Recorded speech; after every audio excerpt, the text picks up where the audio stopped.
झारखंड में लोगों की जान की परवाह सरकार को बिल्कुल भी नहीं है। लोग किसी बीमारी से मरे या फिर अस्पताल में लापरवाही से इलाज किए जाने पर उनकी मौत हो जाए, लेकिन सरकार को इसकी बिल्कुल भी फिक्र नहीं है। झारखंड में 2 दर्जन से ज्यादा ऐसे अस्पताल हैं जो बिना CEA लाइसेंस के संचालित हो रहे हैं। CEA यानी कि क्लिनिकल एस्टैब्लिशमेंट एक्ट। इस एक्ट को साल 2010 में सरकार के द्वारा लाया गया था ताकि देश भर के झोलाछाप डॉक्टरों पर लगाम कसा जा सके। ये फर्जी डॉक्टर लोगों के गंभीर रोगों को दूर करने का झांसा देकर उन्हें और गंभीर रूप से रोगी बना देते हैं। वहीं निजी अस्पतालों में मरीजों से मनचाहा रकम वसूला जाता है। इन सभी पर लगाम कसने के लिए सरकार की ओर से CEA यानी कि क्लिनिकल एस्टैब्लिशमेंट एक्ट लाया गया था, जिसके तहत अस्पतालों, निजी क्लिनिकों, स्वास्थ्य केंद्रों और पैथोलॉजिकल लैब्स को एक लाइसेंस जारी किया जाता है। इस अधिनियम के तहत अस्पतालों में दी जाने वाली सुविधाओं और सेवाओं पर एक न्यूनतम दर सरकार के द्वारा फिक्स किया जाता है। इस लाइसेंस के बगैर कोई भी अस्पताल या निजी क्लिनिक, स्वास्थ्य केंद्र संचालित नहीं किए जा सकते। अगर ऐसा होता है तो इन अस्पतालों पर जुर्माना लगाया जा सकता है, साथ ही कुछ केसेस में इन्हें बंद भी किया जा सकता है।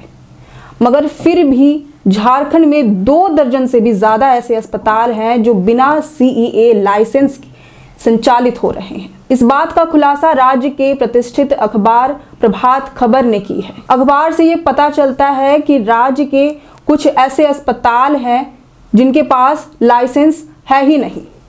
इनमें से 8 ऐसे अस्पताल हैं जिनमें से कोडरमा का 1 अस्पताल, पलामू जिले का 3 अस्पताल, रांची जिले का 2 अस्पताल और सरायकेला का 2 अस्पताल शामिल हैं।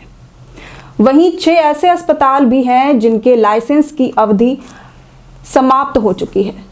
लाइसेंस की अवधि को समाप्त हुए 7-8 महीने से भी ज़्यादा हो चुके हैं, मगर फिर भी वे इसी तरह से संचालित किए जा रहे हैं। इनमें चतरा जिले का 1 अस्पताल, पूर्वी सिंहभूम जिले का 4 अस्पताल और हजारीबाग जिले का 1 अस्पताल शामिल है। वहीं 8 ऐसे अस्पताल भी हैं जो नाम बदल कर संचालित हो रहे हैं और इन्हें सिविल सर्जन कार्यालय द्वारा राहत भी प्रदान किया गया है।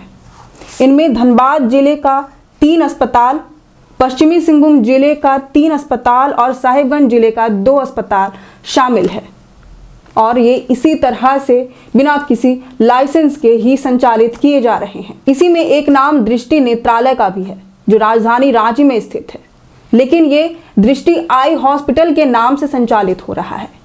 जब ये मामला पकड़ में आया तो सिविल सर्जन कार्यालय ने अस्पताल प्रबंधन से स्पष्टीकरण की मांग की, मगर अस्पताल प्रबंधन की ओर से कोई जवाब दाखिल नहीं किया गया। इसके बाद सिविल सर्जन कार्यालय ने पत्र के माध्यम से अस्पताल प्रबंधन को बताया कि क्योंकि बिना सूचित किए अस्पताल का नाम बदल कर इसे संचालित किया जा रहा है और ये नियम के विरुद्ध है, इसलिए 1 हफ्ते के अंदर 50,000 जुर्माना भुगतना होगा। वहीं लाइसेंस को भी रद्द कर दिया गया, लेकिन 1 हफ्ते के अंदर खेल बिल्कुल पलट गया। सिविल सर्जन कार्यालय में अस्पताल प्रबंधन ने एक आवेदन दिया ताकि उन्हें लाइसेंस फिर से जारी किया जा सके और इस आवेदन पर सिविल सर्जन कार्यालय ने स्वीकृति भी दे दी। इससे साफ है कि राज्य का अस्पताल ही नहीं बल्कि स्वास्थ्य विभाग भी बिल्कुल भ्रष्टाचार के नक्शे कदम पर चल रहा है। राज्य सरकार की ओर से इस पर कोई कार्रवाई नहीं की जा रही है। राज्य भर में ऐसे कई अस्पताल हैं जो बिना लाइसेंस के चल रहे हैं, लेकिन फिर भी राज्य सरकार की ओर से कोई कदम उठाया नहीं जा रहा है। जबकि राज्य सरकार की ओर से हमेशा ये कहा जाता रहा है कि बेहतर स्वास्थ्य व्यवस्था दी जाएगी, बेहतर स्वास्थ्य व्यवस्था देने की हमेशा बात की जाती है, लेकिन जब मरीजों से मनचाहा रकम वसूला जाता है, चाहे अस्पताल प्रबंधन के लापरवाही की वजह से उनकी मौत हो जाती है, तो राज्य सरकार हमेशा मौन हो जाती है।